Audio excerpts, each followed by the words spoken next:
네, 안녕하십니까. 네, 김신입니다. 이번에는 그 합격 설명회를 하도록 하겠습니다. 그래서 바로 오늘 합격 설명회 내용에 대해서 말씀드리고요. 그리고 오늘이 저기 크리스마스 이브인데 또 특별한 날에 이렇게 찾아주셔서 감사하고요.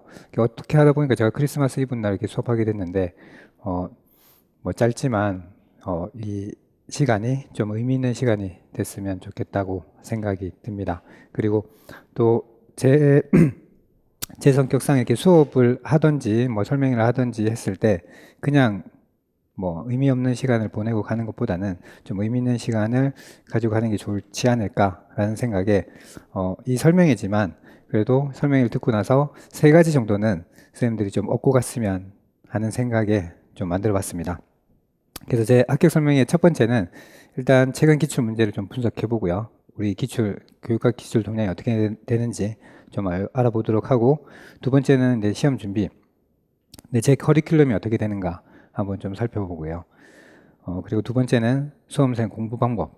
그래서 제가 그동안 데이터를 통해서 선생님들 공부하는 걸 지켜봐왔고, 또 저도 공부를 계속하는 입장에서 이런 공부 방법이 좀 좋겠다라고 조언 드리는 겁니다. 그리고 자기한테 맞는 공부 방법이 있으니까 그거에 맞춰서 하시는 게 좋을 것 같고요. 그리고 다른 것을 말씀드리기보다는 교육학에 있는 내용을 말씀드리는 게 좋겠다고 생각이 들거든요, 저는. 네, 그리고 마지막으로는 교육학이 무엇인가. 그래도 교육학이 뭔지는 이 시간을 통해 좀 알고 가시는 게 좀 좋지 않을까. 특히 다른 것보다는 제 입장에서 교육학에 대해서 많은 분이 말씀을 하시는데 제가 생각하는 교육학은 어떤 것인지 또 말씀드리려고 합니다. 네. 그리고 근데 저의 이번 설명의 목표는 아까 말씀드린 대로 세 가지를 좀 얻고 가셔라는 마음에서, 첫 번째는 최근 기출 문제 분석을 통해서 교육과정이 뭘까 정도는 좀 알고 가시는 게 좋겠다 싶거든요. 지금 교육과정이 계속 기출됐었습니다. 그래서 교육과정이 과연 무엇이길래 계속 기출이 되었는가, 좀 요거 하나 정도는 이번 시간에 많은 것을 알고 가기는 좀 시간상 힘드실 것 같고, 교육과정이 뭔지만 좀 알고 가시고, 그리고 시험 준비할 때 두 가지 보려고 했는데, 공부할 때 저는 이 캐롤의 학교학습 모형이 좀 좋지 않을까라는 생각이 들어서 좀 이거를 소개해드리고, 그러면은 일단 교육학의 내용 중에서 두 가지 정도는 좀 알고 가시지 않나라는 생각에 좀 준비를 했습니다. 그리고 마지막으로 교육학이란 뭔가, 저는 교육학을 이렇게 생각합니다라고 말씀드릴 거거든요. 그러면 이번 설명을 통해서 선생님 각자가 나는 교육학이 이거라고 생각이 들어 라는 좀 마음가짐을 가졌으면 하는 바람입니다. 네. 그래서 최근 기출 문제를 분석을 해보도록 합시다. 그래서 기출 배점 분포를 보면 저는 점수로 이렇게 구분을 좀 지어봤거든요. 그래서 아까 말씀드린 대로 여기 교육과정이 계속 출제가 됐잖아요. 그리고 행정이 계속 출제가 됐습니다. 네. 그리고 철학이랑 사회는 한 번 정도씩만 출제가 됐었죠. 그리고 가정과 행정이 제일 많이 출제가 됐었고, 그 다음 출제 많이 된 게 평가입니다. 평가가 한 번 안 나오다가 계속 나오다가 작년에 안 나왔죠. 네, 작년에 안 났습니다. 그러면 이번 시험에는 평가가 나올 가능성이 높겠죠. 네. 그리고 교수학습은 나오다가 안 나오다가 안 나오다가 이번에 나왔습니다. 네. 그리고 또 나올 가능성이 높겠죠. 그리고 심리도 안 나오다가 안 나오다가 연속 두 번 나왔거든요. 그래서 나올 수도 있고 안 나올 수도 있겠죠. 네. 그리고 교육과정은 계속 나왔고, 네. 그래서 기출 분포는 이렇습니다. 그래서 작년까지 이 비율을 보시면은 교육과정이 제일 높습니다. 저는 점수로 했었거든요. 행정은 3점씩만 출제되다 보니까 똑같이 출제가 됐어도 비율이 낮은 겁니다. 그리고 평가가 더 많이 나왔었거든요. 그 다음 순위가 1순위, 2순위, 3순위 이렇게 됐고, 네 번째가 교수학습이었고, 그 다음이 교육심리, 철학이 이렇게 나머지 합쳐봤자 한 7.7% 정도 이렇게 출제가 됐었습니다. 근데 이번에 출제되고 나서 좀 바뀌었습니다. 교육과정은 그대로죠, 거의. 그대로고 교수학습은 비중이 좀 늘어났습니다. 이번에 출제됐으니까 교육평가가 이번에 출제 안 되는 바람에 떨어졌고, 그다음에 교육행정도 점수가 낮다 보니까 비중은 조금 줄어든 겁니다. 그래서 교육심리가 출제되는 바람에 이번에 10% 이상으로 나왔습니다. 그래서 교육철학, 교육사회는 떨어졌고, 제가 이걸 보여드리는 이유 중에 좀 큰 거는 공부하실 때 제 관점에서는 우선순위를 교육과정을 1순위를 좀 잡는 게 좋겠다 싶거든요. 그래서 교육과정이 제가 봤을 때는 나중에 기출문제를 제가 좀 확인해 드릴 거거든요. 전반적인 교육과정이 제일 나올 만한 것만 나옵니다. 그러니까 객관식 기출이나 그동안 기출을 봤을 때 최소한 3회 또는 5회 이상 출제된 그 범위에서만 계속 출제되고 있거든요. 교육과정이. 그래서 선생님들이 공부하시기 제일 편하실 거예요. 그리고 공부한 대로 성적이 나오는 그런 파트라고 보시면 되거든요. 그래서 제가 추천드리고 싶은 거는 1순위는 교육과정이고, 그리고 네, 제가 평가 부분을 좀 좋아하는 편입니다. 이쪽이. 그런데 네, 작년에 이번에 출제가 안 됐었죠. 그런데 이번에 출제될 가능성은 저는 높다고 봅니다. 근데 왜 평가를 2순위로 뒀냐면 교육과정과 평가가 제가 봤을 때는 이 나머지에 비해서 가장 범위가 좁다. 그리고 기출문제에서 나올 가능성이 아주 높은 부분이거든요. 외적인 부분에서 잘 안 다루니까. 그래서 선생님들이 공부하시고 적중률, 만족도 이런 부분이 아주 높은 파트입니다. 그래서 교육과정과 평가를 1순위, 2순위를 공부하시고, 저는 행정보다는 교수학습을 3순위로 잡았거든요.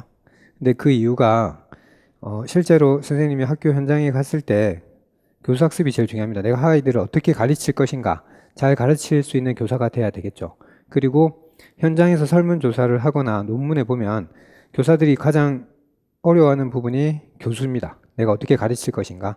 그리고 교장, 교감 선생님 또는 장학사분들도 1순위의 교수학습, 네, 교수를 가리키거든요. 그래서 예비 교사가 왔는데 아이들을 잘 못 가르친다, 이런 말씀을 종종 하세요. 그리고 또 우리는 전문직이잖아요. 그래서 잘 가르치는 교사가 될 필요가 저는 있다고 좀 봅니다. 그런 측면에서 교수학습이 좀 3순위로 두고, 내용은 교수학습이 조금 많습니다. 행정보다.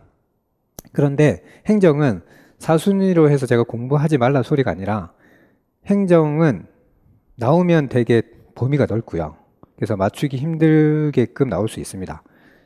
과정과 평가는 달리, 특히 과정과 비교하면 행정은 이번에 같은 경우도 조금 기출된 적도 없고 약간 조금 기존의 범위 바운더리 밖에서 좀 출제된 경향이 있거든요. 그런데 행정은 좀 쉬운 게 어떤 부분이냐면 3연속 개선 방안에 대해서 출제를 했습니다. 이번에는 기계문화에서 가정문화로 우리가 이 조직 문화를 개선시켜야 되는데 개선 방안이 무엇이 있는가, 이런 내용이 있고, 그 다음에 작년 같은 경우는 변혁적 리더십의 개선 방안, 또는 재작년 같은 경우는 동료 장악의 개선 방안, 이렇게 묻고 있거든요. 그래서 행정은 제가 뭐 좀 편하게 말씀드리면 개선 방안만 어느 정도 학교 문화에 대해서, 학교의 어떤 리더십, 어떤 조직 이런 거에 대해서 개선 방안만 조금만 생각하시면 쓸 수 있는 답안을 구성하는 경우가 지금 추세로 가고 있거든요. 그래서 비중을 많이 안 둬도 어느 정도 답안을 쓸 수 있기 때문에 열린 답안으로 조금 많이 서술을 하십니다.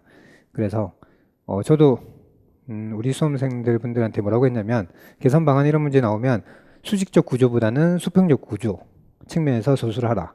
그리고 자율적이고 민주적이고, 그 다음에 협동, 그 다음에 어떤 공통의 목표나 비전을 제시하고 협력하는 구조, 이런 식의 문장을 서술하면은 답안이 될 가능성이 높다라고 말씀을 드렸거든요. 그런 측면에서 행정이 좀 출제되는 경향이 있으니까 그런 측면에서 4순위로 뒀고요. 심리를 5순위로 둔 거는 비중도 작지만 범위가 되게 넓어요. 교육심리가 배울 게 많거든요. 그거에 비해서 좀 낮아서 우선순위를 둔다면 이렇게 잡으시면서 공부하시는 게 좀 합리적이지 않을까? 라는 생각을 하고 있습니다. 근데 공부를 하실 때는 다 하시는 게 좋죠. 그런데 우리가 공부를 할 때 효율적으로 하는 게 또 좋으니까 이렇게 말씀드려봤습니다. 참고하십시오. 그리고 저도 제 생각에는 처음 이 임용고시를 공부하시는 분들은 전공에 좀 더 집중하시는 게 좋거든요. 그래서 전공에 조금 더 집중하고 교육학은 이론순을 좀 공부하시는 게 조금 편하지 않을까라는 생각에 만들어 봤습니다. 네, 그리고 작년 문제를 보시면은 작년에 사회적 구성주의 관련돼서 출제를 했는데 이번에 기출 문제를 제가 분석해 보면은 앞에 문제와 뒤에 문제가 조금 분할이 됩니다. 앞에 문제를 보시면은 명칭과 성격이라고 나눠져 있거든요. 그래서 답안이 어느 정도 닫혀 있습니다. 그래서 사회적 구성주의라고 쓰시던지 아니면 비고스키는 주로 이제 사회 문화적, 맥락적 이런 말들을 많이 썼거든요. 그런 것까지 답안이 될 겁니다. 그래서 그런 차원에서 조금 답안을 명확하게 써줘야 되는 문제가 앞에 배치되고 뒤에는 교사와 학생의 역할이라고 해서 약간 열린 답안입니다. 그래서 답안에 어떤 스펙트럼이 닫혀 있는 게 아니라 조금 열려 있는. 그래서 채점자들이 수험생들이 문제를 쓴 걸 보고 맥락이나 이런 상황들을 보고 판단을 조금 하실 것 같습니다. 그리고 두 번째 유형도 보시면은 앞에 보시면 교육 내용 선정해 주는 시사점이 있거든요. 이런 부분을 아이진허가 또 언급을 했습니다. 교육 내용 선정에 있어서 기준도 말씀하셨고, 그다음에 주는 시사점은 연교육 과정이 필요한 거는 제가 교육 과정에 대해서 대략 설명드릴 거기 때문에 그때 가서 조금 설명을 드리고, 여튼 시사점과 조직 방식의 명칭, 예를 들면 요거 답안 같은 경우는 중액이 답안이 제가 봤을 때는 중액 답안이 될 거고, 나머지 같은 경우는 채점자분들이 어떻게 하실지는 좀 지켜봐야 될 것 같습니다. 요거는 그래서 답안이 어느 정도 정해져 있고 뒤에도 보시면 장점과 단점을 쓰라고 되어 있거든요. 이것도 약간 열린 답안이죠. 답안이 한 개로 한정되어 있는 게 아니라. 그리고 3번도 보시면 정착 수업의 원리 두 가지거든요. 그래서 이번 시험을 보면 전체적으로 보면 구성주의에 대해서 출제를 하신 겁니다. 그래서 이것도 제가 간단하게 좀 설명을 해드릴게요. 그런데 정착 수업의 원리가 두 가지라고 말씀하셨는데 벤더빌트에서 요거를 만드셨는데 요 수업의 원리에 대해서 언급을 하셨거든요. 6가지 정도 언급하셨습니다. 그래서 원리가 있습니다. 얘네들만의. 그래서 일단 요 앞에 문제를 통해서 구성주의가 뭔가를 조금 아셔야 돼요. 구성주의 하면은 두 가지가 있다고 보면 되는데 개인적 구성주의, 사회적 구성주의에서 얘는 삐아제고 얘는 비고스키 이렇게 나뉘거든요. 그래서 지금 출제한 거는 이쪽 부분에서 출제를 하셨고요. 그 다음에 여기서는 그러면 구성주의에 대해서 우리가 알아봤는데 이쪽에 관련된 수업, 설계는 어떤 것들이 있는가를 출제하신 거겠죠. 그러면 주로 이렇게 쓰신 분이 많은데 구성주의 문제 설계할 때 실제적이고 맥락적이고 비구조화된 문제 이런 표현들을 많이 쓰셨던 것 같습니다, 이번에. 그런데 저는 수업 시간에 이거는 구성주의의 일반적인 내용이거든요. 구성주의 수업 설계는 다 이렇게 합니다, 원래. 그러면 정착학습만의 수업 설계 원리가 있습니다. 그래서 제일 중요한 게 미디어를 활용하는 거거든요. 그 다음에 이야기 구성인데 이 이야기 구성도 그냥 아무렇게나 하는 것이 아니라 이 미디어 속에 문제를 풀어갈 수 있는 힌트들을 제공해 줍니다. 그러면 교수자가 설계를 할 때 여기도 보시면은 수업 설계를 할 때 토익 수업 설계를 할 때 활용할 수 있는 정착 수업 원리라고 했으니까 교사가 이 미디어를 활용해서 수업 설계를 할 때 이야기 구조로 만들어 줘야 된다는 겁니다. 힌트를 곳곳에 던져놔야 되겠죠. 그러면 아이들이 이 힌트를 보고 교사는 예를 들어서 한 10가지의 힌트를 줬다고 칩시다. 그러면 어떤 조는, 어떤 모임은 5개만 활용해서 이 문제를 해결해 나갈 수 있겠죠. 어떤 모임은 7개, 어떤 모임은 10가지 다 했을 수도 있잖아요. 그러면은 이 아이들의 이야기 구조들이 달라질 겁니다. 이렇게 벤더벨트에 보면은 이야기를 생성적 구조로 만들어 간다는 표현이 있는데 이렇게 조건들을 보고 아이들을 이야기를 구성해 나간다는 뜻입니다. 그래서 정착 수업의 원리 하면 이 부분은 좀 당연한 거고 미디어나 이야기 구조로 만들어 간다. 근데 이렇게 구조를 만들어 갈 때 그냥 단편적인 원리가 아니라 통합 구조로 만들어 가는 게 좋다. 이런 말씀들을 하십니다. 그래서 구성주의에 대해서 나왔지만 좀 세부적인 내용을 좀 물어봤다고 할 수 있습니다. 그래서 제가 봤을 때는 여기서 좀 변별력이 생길 것 같습니다. 그냥 단순하게 이렇게 썼는지 아니면 정확하게 썼는지를 좀 살펴볼 것 같습니다. 채점자들은. 그 구조가 그렇게 되어 있고요. 그리고 여기서 문제점 두 가지는 여기서는 조금 열려 있는 것 같습니다. 제가 봤을 때는 그냥 위키만 물어본 건 아닌 것 같습니다. 지문을 다시 잘 살펴보면 인터넷 매체 활용이라는 조건들이 들어가 있거든요. 그러면 아이들이 인터넷 매체를 활용할 때 생기는 문제점 두 가지를 쓰라는 건지 아니면 위키를 활용할 때 발생할 수 있는 문제점 두 가지를 쓰라는 건지 좀 명확하게 보이진 않았고 수험생들도 조금 혼란스러운 그런 부분이 조금 있었다고 보거든요. 그래서 이 부분도 제가 볼 때는 인터넷 매체를 포함한 답안이 될 가능성이 좀 높지 않나 라는 측면에서 좀 열려있는 답안이다 이것도. 그래서 요거는 닫혀있고 요건 열려있다 이렇게 좀 보시면 될 것 같습니다. 그리고 마지막으로 기계문화 명칭은 기계문화거든요. 그런데 스타인호프와 오렌지 논문을 살펴보시면 도구문화를 지향한다라는 말이 있습니다. 논문에. 그래서 제가 봤을 때는 기계문화가 명확하게 네 유형을 언급하셨거든요. 스타인호프는.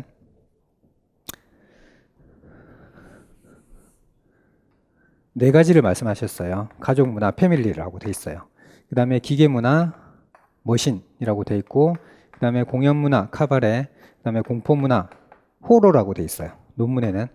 그래서 이렇게 돼 있는데 이 두 가지가 제일 많이 하고 있더라. 미국 학교에서 3분의 1씩 하고 있더라. 그리고 나머지가 기타도 있거든요. 기타를 포함해서 3분의 1 정도 이렇게 됐는데 스타인호프는 기계문화에서는 우리 학생들이나 교사들을 그냥 도구로 인식한다. 그래서 이런 도구로 인식하니까 우리가 가족, 일회용이 아니라 우리가 계속 아이들을 믿어주고 가족처럼 교사가 단지 그냥 교사가 아니라 부모, 형제, 형처럼 이런 교사가 돼야 된다. 이런 말씀들을 하시거든요. 그래서 이 부분에 대해서도 뒤에 제가 약간 조금 언급을 하겠습니다. 그래서 이런 차원에서 명칭은 제가 봤을 때는 기계문화 쓰셔야 되고요. 도구문화 쓰신 분도 제 생각에는 좀 맡아 해주시는 게 좋지 않을까라는 생각을 하고 있습니다. 논문에 언급이 돼 있으니까. 네. 그리고 학교문화를 개선하는 방안 두 가지라고 했는데 이거 같은 경우는 우리나라 그 교수님들 책에는 명확하게 언급이 안 돼 있어요. 그래서 이것도 열려있는 답이라고 저는 생각하는데 스타인호프 논문을 보면 원래 요거를 썼던 논문에는 정확하게 제시되어 있지는 않거든요. 그 후에 몇 년 뒤에 쓴 논문에 가족 문화를 지향하는 거에 대해서 언급을 하십니다. 그래서 요것도 제가 볼 때 좀 열려있는 답안인 것 같습니다. 그래서 조직 문화를 기계 문화가 대부분 수직적 구조잖아요. 그러면 가족 문화는 수평적 구조잖아요. 그런 쪽으로 언급해 주시면은 답안이 될 겁니다. 그리고 어떠한 공동의 목표나 이런 비전을 같이 공유하고 협력해 나가는 구조로 만들어야 된다. 그래서 우리 이 문제 전체 구조가 협동학습 구조로 되어 있잖아요. 이런 정착학습도 협동학습을 활용해야 되는 것이고. 네. 그래서 작년 문제 기출을 조금 살펴봤습니다. 네, 그래서 또 깊이 있게 들어가면 제가 여기서 설명회가 아니라 수업을 할 것 같아가지고 이 정도로만 설명을 하고 넘어가도록 하겠습니다. 그래서 두 번째는 기출 문제를 분석해봤는데 제가 봤을 때는 일단 개념 명칭을 선생님들이 조금 확실히 구분하실 수 있어야 됩니다. 여기서도 구성주의 하면 개인적 구성주의, 사회적 구성주의가 있는 것처럼 이렇게 구분하실 수 있어야 되고 구성주의 내에도 수업 설계 방법이 여러 가지 있는데 그 차이점을 좀 명확하게 아셔야 되거든요. 그래서 제가 예전에 수업 시간에 상황학습과 정황학습이 있는데 상황학습은 상황에 맞춰서 하는 거고 정황학습은 정황에 맞춰서 하는 거지만 그렇게 설명해서는 우리가 답안을 쓸 수는 없잖아요. 그 나름대로 설계 원리가 명확하게 있습니다. 그래서 그것들을 좀 명확하게 구분하셔서 이해하실 필요가 있습니다. 그래서 제 수업 커리큘럼에 대해서 말씀드리면서 공부 방법도 같이 병행해서 말씀드릴게요. 첫 번째는 1월 기본 개념반입니다. 그래서 첫 번째는 제가 제일 중요하게 생각하는 거는 기출 문제거든요.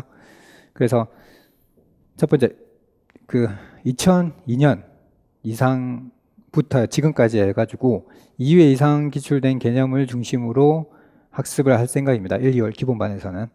그래서 교육학 구제를 구조를 파악하는 게 좋습니다.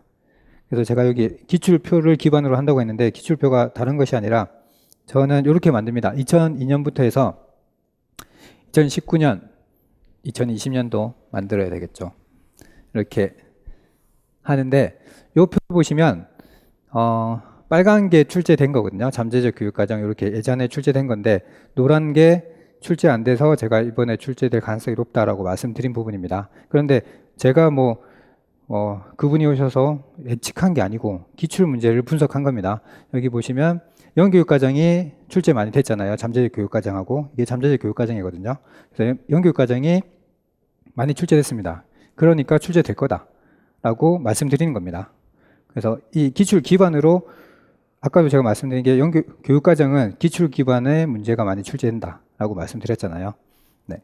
그리고 여기서도 교과 중심 교육과정이 나오는데 우리가 지금 하고 있는 게 교과 중심 교육과정의 토대를 하고 있습니다. 교과서를 가지고 하고 있잖아요. 그래서 논술에서는 이걸 기반으로 전체를 묻지는 않겠지만 공식적 교육과정이나 교과 교육과정의 어떤 문제점이나 한계 이런 걸 극복할 수 있는 것들 그런 것들을 좀 아셔야 되겠죠. 그런 차원에서 교과가 중요하다라고 제가 말씀드렸던 부분이고 그 다음에 경험이 나왔었고 그 다음 나올 만한 게 생활 적응이 있는데 생활 적응은 한 번 출제됐었거든요.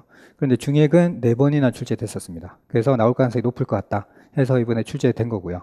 그래서 이렇게 기출 기반으로 공부하시는 게 제가 봤을 때 좀 합리적이다라는 생각을 합니다. 그리고 여기 보시면은 요게 무슨 말이냐면 선정과 조직이거든요. 교육 내용을 어떻게 잘 선정하고 조직할 수 있어야 됩니다. 아까 영교육과정 보면 내용 선정의 시사점을 언급하셨거든요. 그래서 선생님들이 교육과정을 어떻게 담느냐도 중요합니다. 어떻게 담느냐도 중요한데 어떻게 내가 선정 조직할 것인가 이것도 중요합니다. 그 다음 중요한 게 이쪽에는 설계 방법 이런 것들을 좀 공부하셔야 되는데 제가 봤을 때는 이쪽이 한 번 더 나올 가능성이 조금 높지 않나 설계 방식에 대해서 안 나온 지 조금 됐으니까 그렇게 보고 있습니다. 다시 돌아가서 이렇게 기출 개념을 중심으로 교육학 구조를 좀 파악하셔야 됩니다. 어떤 게 출제됐고 어떤 걸 우리가 알고 있어야 되는지 좀 아셔야 될 것 같고 그 다음에 이건 제가 좋아하는 말인데 핵심 개념을 이해하고 그걸 바탕으로 연속적으로 이해하는 것입니다. 그래서 요거는 제가 한 사례를 좀 보여드리겠습니다. 그래서 이해를 기반으로 하면 암기가 잘 됩니다. 근데 그냥 암기하면 쉽게 까먹습니다. 그리고 제가 이번에 우리 선생님들이 정착 수업 설계 원리에 대해서 다 잘 쓰셨더라고요. 우리 선생님들이. 그런데 제가 기억을 되살려 보면 그때 이상하게 수업 태도가 되게 좋았었어요. 그러니까 제가 수업 설계 원리들을 설명을 해드렸는데 좀 구체적으로 정착학습 수업 설계 원리에 대해서 배우신 적이 많지 않았던 것 같더라고요. 그런데 그때 이해를 잘 하셨던 것 같아요. 그래서 그때 또 깨달았습니다. 이해를 잘 하면은 선생님들이 잘 쓸 수 있구나. 내가 이해를 잘 못했기 때문에 잘 못 쓰는 것 같다.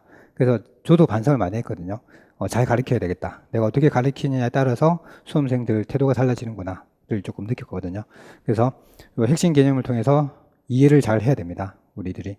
그리고 1, 2월에는 제가 봤을 때는 키워드 중심을 좀 암기하시는 게 좋아요. 지금 요 시기에는 한 줄을 다 쓰려고 하시는 것보다 이 문제에서 핵심 키워드는 뭘까? 제가 이렇게 선생님들 지켜보면 저는 가르치는 입장이지만 선생님들은 수험생 입장에서 답을 써야 되잖아요. 그래서 쓰려면 그 재료가 있어야 되거든요. 그러면 그 재료가 이 키워드가 될 것 같습니다. 그래서 1, 2월에는 키워드 중심으로 조금 암기하셔야 될 것 같고 그리고 제 교재는 주 교재는 지금 다시 편집하고 있는데 250페이지 밑으로 만들려고 합니다.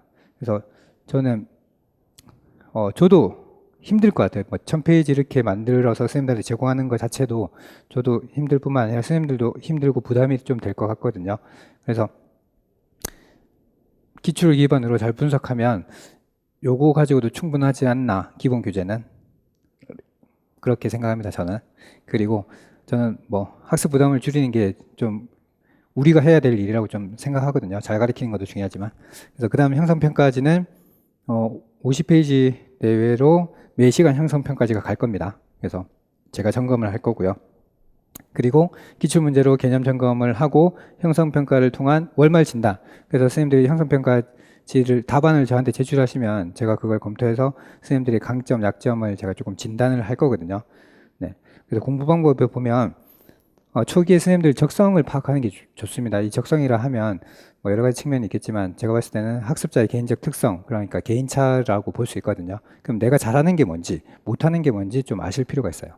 그런 걸 진단을 좀 하셔야 됩니다.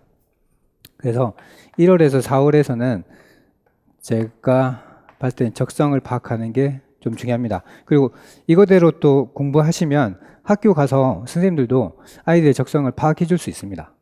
자기도 교육활동을 통해서 자신의 적성을 파악하고 또 학교 가서 아이들의 적성을 파악해 주고, 그래서 저는 이게 교육학이지 않나, 그냥 내가 교육학을 배우고 까먹는 것이 아니라 실제 적용하는 거, 그렇게 생각합니다. 네, 그래서 요거는 아까 기출을 봤던 거고요. 네, 이렇게 해서 다 파트별로 이렇게 기출을 분석해서 구조화 시킬 겁니다. 그리고 교육과정을 요거 하나만 봅시다. 오늘 오셨는데 교육과정이 뭔가는 좀 알고 가시는 게 좋겠다 싶습니다. 그래서 교육과정 하면 교육과정 학자들 가장 고민하는 게 뭐냐면, 야, 우리가 무엇을 가르쳐야 하는 것인가, 이 부분을 가장 고민하십니다. 그래서 저희가 그냥 비유한데 요 그릇이라고 할게요. 선생님들마다 이 교육과정이라는 그릇이 있습니다. 그래서 나는 여기에 무엇을 담을 것인가 고민하셔야 됩니다. 나는 여기에 어떤 것을 담을 것인가. 이게 교육과정의 저는 핵심이라고 생각합니다. 무엇을 담아서 학습자한테 전달해 줄 것인가. 네, 그거겠죠. 그러면 출제된 걸 보시면 저는 이 기출문제가 우리나라 교수님들이 생각하시는 교육의 방향이라고 생각하거든요. 첫 번째 보면 여기 학문. 야, 학문이지. 야, 학문을 담아야 돼. 고전 이런 것들 있잖아요. 우리가 지식 이런 것들을 담아야 돼. 교육과정에는 이게 중요하지 해서 이게 출제됐다고 보시면 됩니다. 그리고 한 해 건너서 아니야, 이것도 중요하지만 우리 아이들의 경험을 담아야 돼. 실제적인 경험들을 담아야 된다. 이렇게 생각하고 출제하셨습니다. 그리고 또 이번에 출제된 거는 영교육과정 관련돼서 나왔죠. 그래서 이거에 대해서 명확하게 출제됐다기보다는 선정에 대해서 시사점을 물어보셨지만 그래도 영교육과정에 대해서도 출제를 하셨죠. 네, 그래서 이렇게 학문, 경험 이런 것들을 담아야 된다라고 했습니다. 그래서 이제 이런 걸 담았습니다. 뭐 교과, 아이들의 경험 이런 걸 담았어요. 그러면 이런 것들을 어떻게 조직할 것인가, 이게 중요하겠죠. 그래서 선생님들 이 교육과정을 어떻게 조직할 것인가를 아셔야 됩니다. 그래서 여기 보면 설계 방식의 특징이라든지 교육 내용 조직, 여기서 출제된 개념이 계속성, 계열성, 통합성, 이렇게 출제가 됐었습니다. 이런 구조를 선생님들이 잘 파악하고 교육과정을 조직해야 된다. 조직해서 잘 설계를 해서 아이들을 가르쳐야 된다라고 하신 겁니다. 그런데 이번에는 조직 방식에서 이제 중액을 물으셨는데, 이런 거 조직할 때 코어의 생활, 학습자의 생활, 이런 교육과정 보실 때 크게 세 가지로 있거든요. 학문 고전을 추구하는 분들이 있고, 아니야, 학습자의 경험이 중요해. 아니야, 이게 대표적인 사람이 존두이죠. 아이들이 좋아하는 거, 아이들이 흥미로워하는 거, 그런 것들을 하자 했는데, 이런 분도 있습니다. 아니야, 이런 것도 다 중요하지만 생활, 우리 실생활에 필요한 것들을 담아야 돼. 이런 쪽이 있거든요. 그래서 이번에는 약간 지문에 보면 생활을 중심으로 하는 것들이 있거든요. 그래서 이 부분도 약간 들어갔다라고 보시면 될 것 같습니다. 그래서 이런 것들을 잘 조직해서 아이들한테 전달해 줄 때 이렇게 만든 것들이 뭐겠습니까? 이런 것들이 공식적 교육과정이겠죠.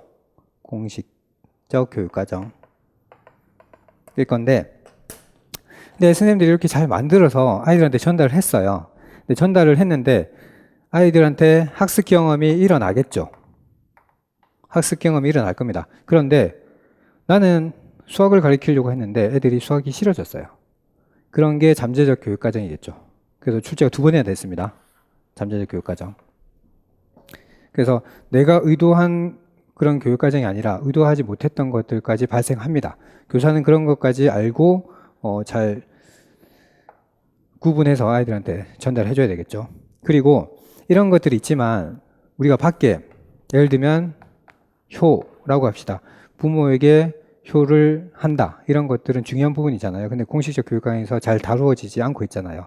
이런 부분들 또는 뭐 4차 산업시대에 맞춰서 우리가 이런 교육들이 필요한데 이런 것들이 좀 늦어지는 경우가 있잖아요. 이런 우리가 공식적 교육과정에 놓치고 있는 부분들이 있으니까 이런 것들도 교사가 잘 조직해서 아이들한테 전달해 줘야 된다는 관점에서 요게 출제됐겠죠. 그래서 이런 것들이 필요한 이유들은 공식적 교육과정을 좀 더 풍성히 하기 위해서 이런 것들을 하는 거겠죠. 그래서 제가 방금 말씀드렸던 부분이 시사점일 수 있습니다.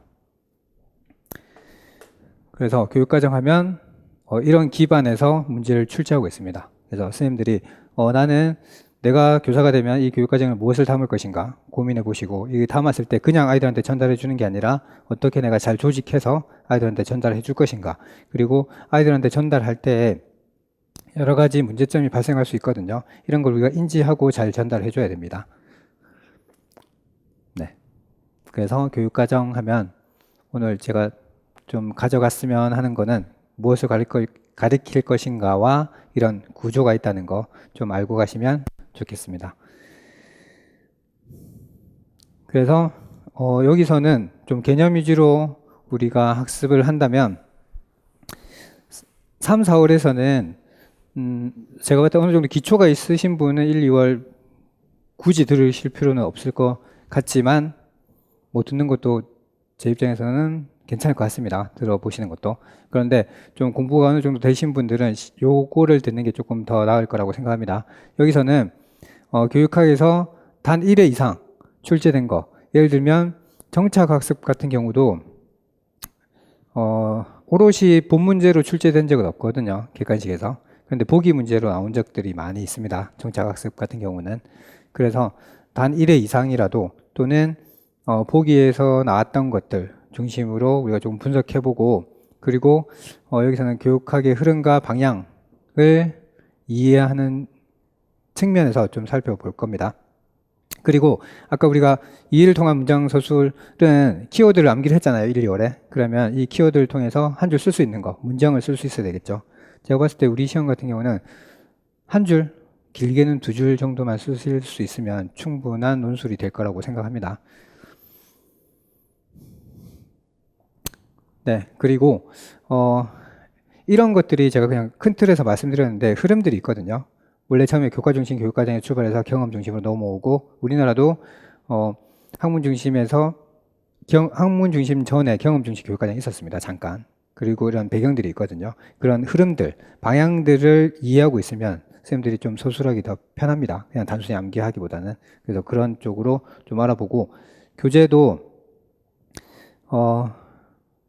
여기서도 교재를 제가 새로 만들려고 하거든요. 이 교재는.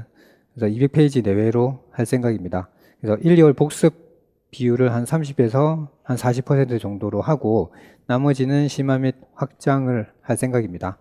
그래서 조금 더 넓게. 그래서 1, 2, 3, 4월 교재 다 합치면은 500페이지 미만으로 만들 생각입니다. 그리고 여기서도 형성평가지 만들어서 계속 시험을 치를 생각입니다. 저는 이 형성평가를 중요하게 생각합니다. 왜 중요하게 생각하는지 조금 이따가 또 설명해 드릴게요. 여기도 마찬가지로 기출 개념을 기반으로 문제를 진단하고 형성평가해서 또 약점을 찾아가야 됩니다. 선생님들.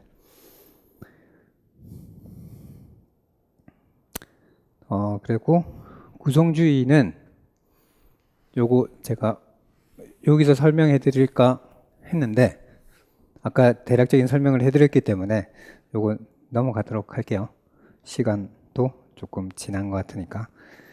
그래서 제가 드리는 공부 방법은 지금 이제 1월에서 4월까지 왔죠. 이제 5월로 넘어갈 시점입니다. 그래서 요 시기에 선생님들이 좀 잘 해줬으면 하는 부분이 저는 적성 부분이거든요. 그래서 제가 교육학의 다른 공부 방법도 여러 가지가 있는데 저는 요게 조금 선생님들한테 설명해드리기 좀 적합할 것 같다라고 생각해서 요걸 좀 선정했습니다. 캐롤의 학교학습 모형은 학습에 필요한 시간과 사용한 시간을 나누셨어요. 그래서 우리가 공부를 잘하려면 시간이 중요해 이렇게 말씀하셨거든요. 그래서 밑에는 분모는 적성 수업 이해력, 수업의 질, 그다음에 분자에는 학습기의 학습 지속력 이렇게 말씀하셨는데 이 부분은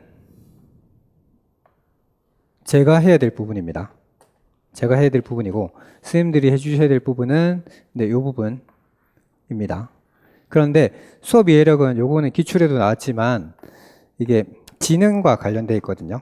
지능이 높으면 수업 이해가 높습니다. 특히 또 언어 능력이 뛰어나면 좋습니다. 그래서 기출에도 교사가 좋은 언어를 쓰면 아이들의 학습 능력이 높아진다 이렇게 말씀하시는데 요거는 네, 지능의 문제가 있기 때문에 네, 우리나라 분들이 다 지능이 높기 때문에 요거는 조금 생략을 하고 선생님들한테 당부드리는 거는 요렇게 될 것 같습니다. 적성하고 학습 지속력. 그래서 여기 제가 적어놨는데 적성을 파악하기라고 했는데 이게 무슨 말이냐면 적성이 뭐냐면 학습의 개인차라고 보시면 됩니다. 사람마다 좋아하는 학습의 정도가 다르잖아요. 그런데 이 적성을 어떻게 파악하느냐고 하면 캐롤은 시간으로 알 수 있다라고 합니다. 예를 들어서 한 학생이 수학과 영어가 있어요. 제가 수학을 좋아하니까 똑같이 5시간을 공부했는데 얘는 100점을 맞았고 얘는 80점을 맞았어요. 그러면 얘 적성은 누가 좋습니까? 수학이 좋잖아요. 그래서 제가 선생님들한테 좀 당부드리고 싶은 건 전공 과목 공부하실 때도 몇몇 과목을 선정한 다음에 시간을 분배를 하십시오. 분배를 하셔가지고 이거대로 공부하면 시간을 짧게 투자했는데도 빨리 진도가 나가고 빨리 공부가 되는 파트가 있습니다. 그런 거는 자기가 강점이겠죠. 잘하는 부분입니다. 그리고 약점이 발견될 겁니다. 그리고 이렇게 발견이 되면 근데 5월부터는 약점이 진단이 됐잖아요. 저도 같이 교육학 부분은 확실히 도와드릴 겁니다. 진단이 되면 여기서는 강점을 1시간 공부한다면 약점은 2시간 공부하셔야 되겠죠. 잘하는 건 계속 잘하게 돼 있습니다. 그래서 보통 잘한다고 계속 공부하시는데 그렇게 하는 것보다는 못하는 걸 극복하셔야지 이 임용 시험에 합격할 가능성이 제가 봤을 때 좀 높아 보입니다. 그래서 적성을 좀 파악한다는 말이 강점과 약점을 잘 진단해서 우리가 해결 방안을 마련해 보자 그런 차원에서 말씀드린 거고 그 다음에 학습 지속력은 공부 시간 및 체력 관리인데 여기서는 공부 시간 어느 정도 확보하셔야 됩니다. 그리고 또 저는 이런 걸 좀 권해드리는데 책상에 좀 앉아 있는 버릇을 드릴 필요가 있습니다. 이 시기에는 공부가 좀 잘 안 된다 하더라도 좀 앉아 계실 필요가 있어요. 잘 안 된다 그러면 내가 좋아하는 파트가 있잖아요. 그 부분을 가지고 앉아서라도 좀 공부를 하셔야 되지 않나 라고 생각이 들고 그 다음에 또 체력 관리 후반부 가서 체력이 딸린다고 많이 말씀하시거든요. 그래서 후반부 9월 달에 가면 체력이 많이 약해지시니까 이때 간단한 헬스장을 좀 끊어서 운동을 조금 해두시거나 체력 관리를 좀 안배해 두시는 게 좀 좋지 않나. 그리고 인간의 뇌가 한계가 있거든요. 요 앞부분에서는 이해 중심으로 하시고 9월 달부터는 막 암기하셔야 되잖아요.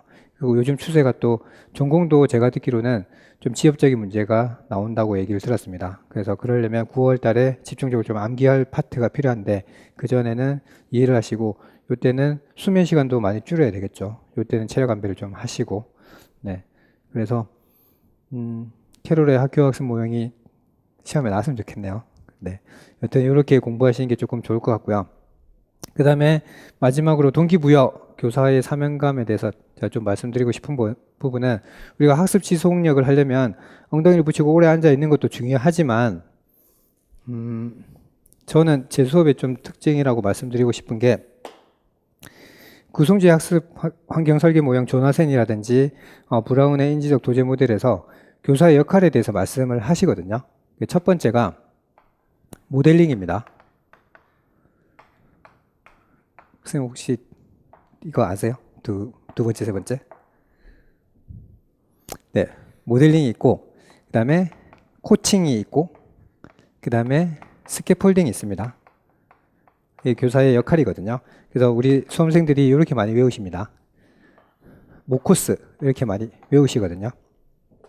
그런데 이걸 뭐 당연히 외워야 되겠지만 저는 이해하고 외우시는 게 더 좋다라고 생각이 드는 게 제가 한 예를 들겠습니다. 이 띠틀이 있어요. 요 발판이 있고요. 그다음에 이거 뛰어넘으려면 요 매트릭스가 있겠죠. 그러면 제가 이 설명을 왜 해드리냐면 그냥 외우시기만 하고 이 코칭과 스캐폴딩의 차이점에 대해서 제가 물어보면 하고 조금 정적이 흐릅니다. 그래서 네, 그냥 둘 다 도움 주는 거 아니에요. 네, 도움 주는 거 맞습니다. 도움 주는 거 맞긴 한데 우리가 이걸 조금 구분하고 현장에 가서 아이들한테 쓸 수 있어야 되겠죠. 그러면 의미 있는 학습이 되거든요. 그럼 아이들한테 좀 더 설득력 있는 좋은 교사가 저는 되리라고 확신을 합니다. 그리고 저도 이렇게 가르치려고 노력하고요. 그러면 제가 있어요. 제가 먼저 시범을 보이는 거죠. 이렇게 합니다. 멋있게 한 2번 회전해서 이렇게 떨어지는 거죠. 네, 이렇게 하면은 모델링 된 거잖아요. 와, 멋있어. 이렇게 한 거죠. 그러면 그 다음 아이가 할 겁니다. 근데 잘 못할 수 있겠죠. 그래서 한 아이가 여기서 점프를 해야 되는데 무릎을 안 쓰고 하는 겁니다. 그럼 교사는 어떻게 해줘야 되죠? 무릎을 쓰면서 스프링처럼 튀어 올라주는 게 좋아. 이게 코칭이잖아요. 그렇죠? 지도를 직접적으로 해주는 겁니다. 그럼 스캐폴딩은 뭐냐면 비계라고도 하잖아요. 이거를 건물을 지을 때 이렇게 보조 받침대로 해주는 거, 이런 걸 비계라고 하거든요. 그러면 아이가 이렇게 점프했을 때, 야, 괜찮아. 이거 매트릭스가 있어. 안전하니까 마음 편하게 뛰어넘어. 괜찮아. 그리고 선생님이 도와줄게. 이렇게 간접적인 지원, 어떤 조력, 이런 것들이 스캐폴딩이라고 할 수 있겠죠. 그리고 나중에 이런 것들이 잘 되어진다면 이런 스캐폴딩을 점차 줄여줘도 좋겠죠. 이런 관점에서 좀 공부하시면 좋지 않나. 그리고 내가 현장에 가서 이런 것들을 다 써먹을 수 있게끔. 그리고 이렇게 공부하시면 문제가 약간 변형이 돼도 선생님들 좀 쓸 수 있습니다. 네. 그래서 저는 공부하실 때 그냥 공부하는 게 아니라 내가 현장 가서 이렇게 아이들한테 써먹어 봐야지. 이렇게 생각하시고 공부하는 게 이 학습 지속력을 높이는데 동기부여 되지 않을까라고 생각을 합니다.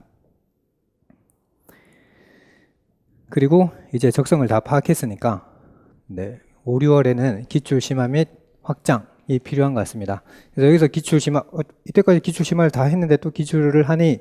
라고 하시는데 네, 기출을 통해서 이전에는 그냥 단순히 문제를 풀어봤다 꽂힌다면 이때는 다시 한번 기출 문제를 점검하면서 논술 유형에 맞춰서 제가 문제 변형을 조금씩 할 겁니다. 그리고 여기 보시면 유초등 및 공무원 교육학 문제가 있는데 다른 문제들도 다 살펴볼 겁니다. 그래서 우리 교육학하고의 연관성들을 살펴볼 겁니다. 그리고 개별의 강약점을 진단을 해서 여기에 약점과 강점을 보완할 필요 없겠죠. 약점을 보완할 겁니다.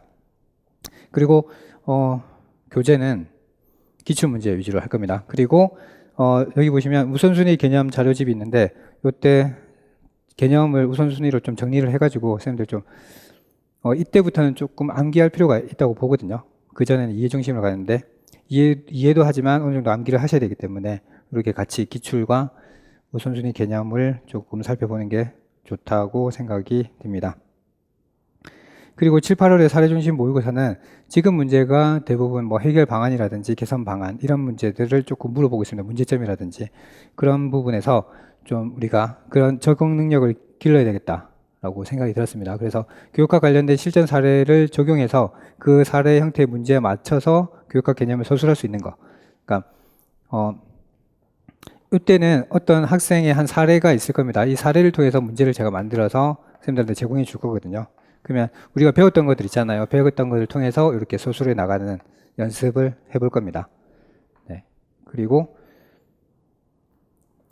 주 교재는 여기서는 제가 한 250페이지 정도 말드리려고 하는데 원래는 제가 줄이는 편인데 이때는 250페이지로 한 거는 그냥 여기서 이거를 다 암기하시려고 하지 말고 이런 사례들이 있으니까 편하게 읽어 보셔라. 네. 보시고 내가 이런 것들을 현장 가서 이런 일이 생겼을 때 내가 어떻게 대응할 수 있을까 이런 것들 고민해 보는 그런 차원에서 좀 만들 거니까 네. 그리고 뭐 암기 자료집은 따로 나가 테니까 그거 위주로 보시고 요거는 편하게 읽어 보셨으면 해서 제가 만들어 봤습니다. 그리고 마지막으로는 실전 모의고사가 있습니다. 그래서 우리가 논술을 써야 되니까 네, 논술을 어떻게 써야 되나요? 라고 많이 걱정하는데 후반부에 가서 여기서 한 5회 이상 쓰시고 나서는 대부분의 스님들이 논술 때문에 힘들어 하시진 않았거든요. 우리의 논술에는 구조가 명확히 제시되어 있습니다. 그래서 소론을 반드시 써주셔야 되고 본론도 써주셔야 되고 결론 이렇게 구조화 시켜줍니다. 그리고 요 사이사이 1번, 2번, 3번, 4번 이렇게 있잖아요. 이렇게 쓸 때 요 사이사이마다 주제 연관성 문장을 써주시면 구조는 다 맞춰지는 겁니다. 그래서 요거에 대해서도 간략하게 설명을 드리고 요거 틀에 맞춰서 쓰시면 되니까 쓰시는 건 그렇게 어렵지 않을 겁니다.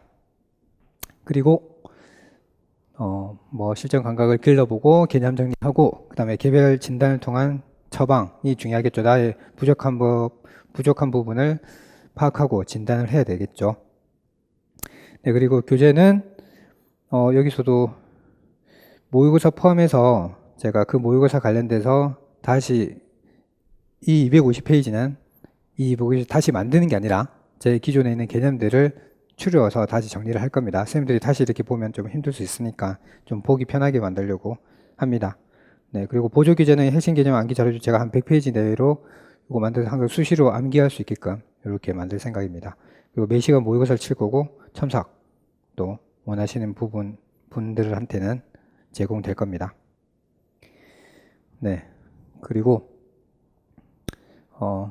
뭐 기출 분석을 다 했고 그 다음에 커리큘럼 말씀드렸고 공부 방법에 대해서 어느 정도 말씀드렸고요. 그리고 교육학이란 이거는 저 이렇게 생각합니다. 저는 교육학을. 그런데 이마누엘 칸트도 이렇게 말씀하셨습니다. 인간은 오직 교육에 의해서만 인간이 될 수 있다. 그래서 저도 지금 인간이 되고 있거든요. 그래서 우리 교수님이 우리 모두 인간이다. 인간입니다. 그런데 동물이 되어서는 안 되겠죠. 네, 인간이 돼야 됩니다. 이렇게 가야 된다고 말씀하세요. 그래서 저는 지금 인간이지만 인간이 되어야 된다라고 저는 생각을 하고 있거든요. 그 다음이 우리 교수님이 인간답게 돼야 된다라고 말씀을 하시는데, 그래서 저는 교육학 공부하면서 제가 조금씩 인간이 되는 것 같아서 제가 생각하는 교육학에는 이렇고 또 칸트도 이렇게 말씀하셨습니다. 그리고 저의 꿈 중에 하나가 요건데, 훌륭한 교육자가 이어져 나온다면 교육을 점점 개선될 것이고 이어지는 각 세대마다 한 걸음 더 인간성의 완전성을 향해 다가설 것이다 라고 이렇게 말씀하셨습니다.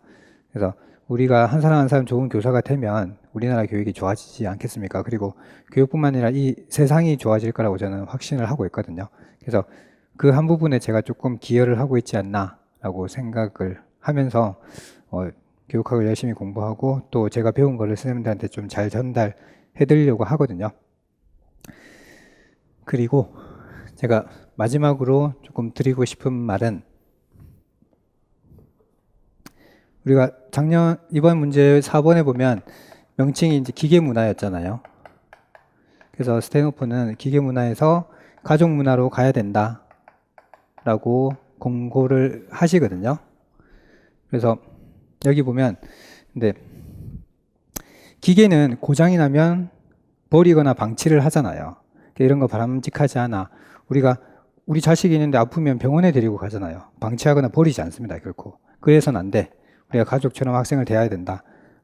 아이가 학교폭력을 일으켰다. 그러면 학폭에 열어서 걔를 퇴학이나 정학시키는 것보다는 잘 우리가 지도해서 우리 가족의 한 구성원으로 만들어야 되겠죠.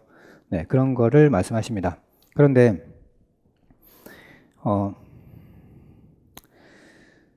요거 말씀하실 때 어떤 부분까지도 말씀하시냐면, 학교에 보면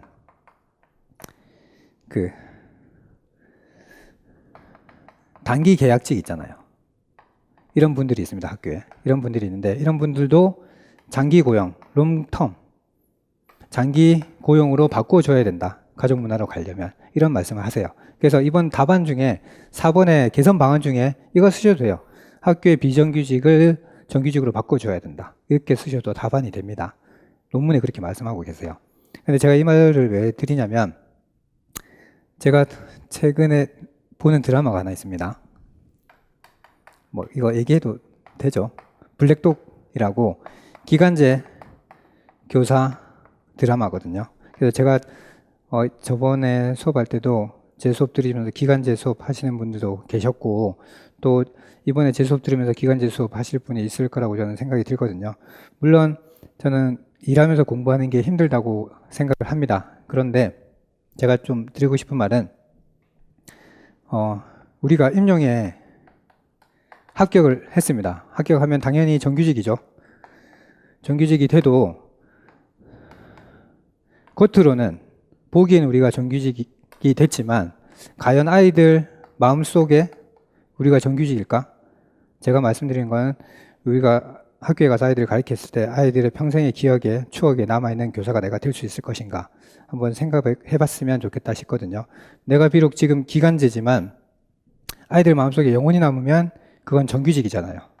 그런데 그냥 내가 임용 합격해서 정규직을 가도 아이들을 무시하고 아이들을 믿어주고 이런 교사가 되지 않는다면 그냥 이 사람은 형식적으로는 정규직이지만 아이들한테는 그냥 기간제일 뿐이잖아요. 그래서 이런 좀 마음가짐으로 선생님들이 좀 공부해 주셨으면 한다라고 생각이 들고, 그리고 제가 마지막으로 한마디만 할게요. 스턴버그가 성공지능에 대해서 말씀하시거든요. 성공하는 사람들을 보면 거대한 목표 이런 걸 세우고 그냥 막연하게 가는 것이 아니라 하루하루 계획을 세우고 그 하루하루 계획에 충실하면서 하루하루 성공하는 삶을 산다 라고 말씀하시거든요. 이 개념이 우리 교육학의 자아현운감하고 관련이 되어 있습니다. 그래서 우리 선생님들도 하루하루 공부하시면서 내가 정말 좋은 교사가 되겠다라는 마음가짐으로 저는 별거 없다고 생각합니다. 길 가는 사람 넘어졌다면 좀 일으켜 세워주고 또 문이 있으면 먼저 당기시오 있으면 이렇게 한번 당겨줘서 그 앞사람을 좀 배려해주고 이런 것들을 우리가 조금씩 해 나간다면 하루하루 그렇게 살면 저는 1년 뒤에 우리 선생님들이 좋은 교사가 될 거라고 확신을 하거든요. 그런 마음가짐으로 공부를 하시면. 네, 그래서 저도 여기에 보면 계약직입니다. 학원이랑 이렇게 정규직으로 채용한 게 아니고 계약직으로 되어 있거든요. 그런데 제 꿈 중에 하나가 선생님들 마음속에 계속 남아있는 좀 좋은 교사가 됐으면 하는 마음으로 이렇게 서 있고 또 그런 교사가 되고 싶습니다. 그래서 같이 공부하게 되면 그런 마음가짐으로 같이 협력하고 좋은 교사가 됐으면 좋겠습니다. 그리고 크리스마스 이브인데 이렇게 선생님들 소중한 시간들일 텐데 이렇게 시간 내주셔서 감사드리고요. 그리고 또 제가 작년이 아니죠. 올해 저랑 수업 같이 했던 분들이 계시는데 지금 2차 준비를 열심히 하고 계시는데 저는 참 좋은 선생님들을 만났거든요. 그래서 좋은 선생님 만났고 그분들 통해서 제가 또 한층 성장됐다고 생각을 합니다. 그래서 또 제가 우리 선생님들하고 같이 공부하게 되면 저도 열심히 해서 저도 성장하고 선생님들도 성장할 수 있는 그런 시간이 됐으면 합니다. 네, 그래서 이번 저의 설명회는 여기까지 하는 걸로 마치도록 하겠습니다. 네, 감사합니다.